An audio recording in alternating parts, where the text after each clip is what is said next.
What if the 2027 election is already been decided right now? Not through rallies, not through campaign promises, but through something far more powerful. The quiet movement of governors into one political camp in the country. Because while many Nigerians are focused on the economy and opposition coalitions, the APC may be doing something else entirely, reshaping the political battlefield itself. To understand this, you need to understand how power actually works in Nigeria. Governors are not just administrators. They are the most important political actors in the system. They control party structures at the state level. They influence grassroots mobilization.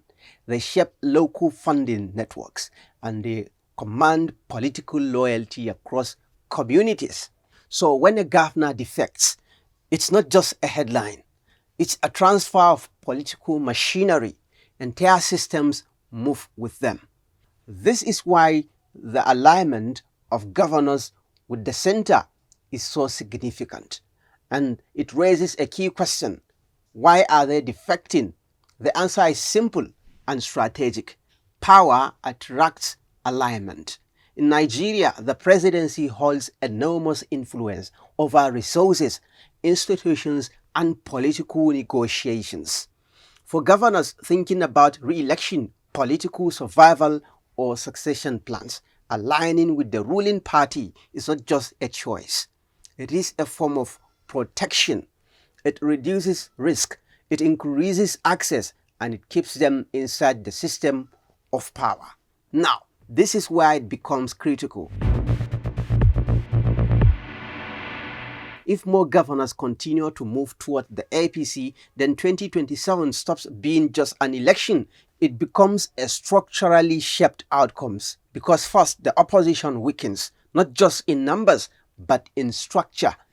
Fewer strong candidates, less funding, and more internal division. Second, the electoral map begins to shift. Elections in Nigeria are heavily influenced by state.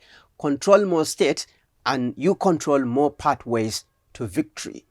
Third, perception begins to shape reality. As defections increase, the ruling party starts to look inevitable. The opposition begins to look unstable, and in politics, that perception matters because people, voters, donors, and political actors often move toward what looks like power. There is also a deeper truth here. Elections are not only won on election day. They are shaped long before that through alliances, structures, and strategic positioning. What we are seeing now may not just be political movement. It may be early stage consolidation of power. However, this strategy depends on one important assumption, that elite political alignment can outweigh public dissatisfaction. If economic hardship or public frustration reaches a tipping point, then the system can be disrupted. But historically in Nigeria, the elite consensus has often been more decisive than public opinion. So when you hear about governors defecting, don't just see politics. See strategy. Because for 2027 may not simply be about winning votes. It may be about controlling the system that delivers those votes. And if that system is already shifting, then the real question is not, can he win? But has the ground already been prepared for that victory? The numbers that could decide 2027.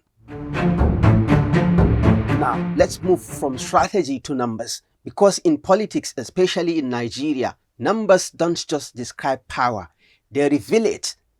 Start with this. Nigeria has 36 states. That means 36 governors, 36 political structures, 36 electoral machines. And right now, Tinubu controls clearly majority of those governors. 31 of them are aligned with the APC. This is not just dominance. That is structural advantage because each governor brings local government influence, state-level campaign networks, grassroots mobilization capacity. Now, think about what that means for 2027. If you control over half of these states before campaigns even begin, you are not just competing in an election, you are defining the battlefield. Regional strength matters, but it goes deeper. Elections in Nigeria are not only about total numbers, they are about regional spread. To win the presidency, a candidate must have the highest number of votes nationwide and secure at least 25% of vote in two-thirds of the state. That's at least 24 states across the nation. Now, look at the map. Tinubu already has strong influence in key regions. Southwest, his political base, Northwest, historically high voting population. North Central, critical swing region. If APC maintains control across these zones, Tinubu doesn't just gain votes, he secures geographical legitimacy. The electoral equation. Let's simplify the math. Control more states and control more structures. Control more structures and mobilize more voters. Mobilize more voters and increase turnout in your favor. Now, add defections. This is the likelihood of meeting the 25% spread requirement. Why this matters more than popularity? This is where many people misunderstood elections. They focus on approval rating, social media sentiment, public frustration. But elections in Nigeria are not decided by sentiment alone. They are decided by organization, structure, and elite coordination.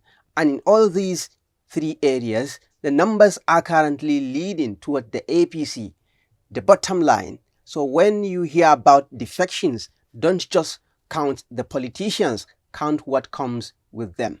Because in 2027, the real contest may not just be about who Nigerians support, but about who controls the state, the structures, and the spread required to win. And on that scoreboard, Tinubu may already be ahead. What do you think about this political analysis? Join the conversation below. If you want to understand the power behind the headlines, not just the headlines themselves, subscribe to The Context. Thanks for watching.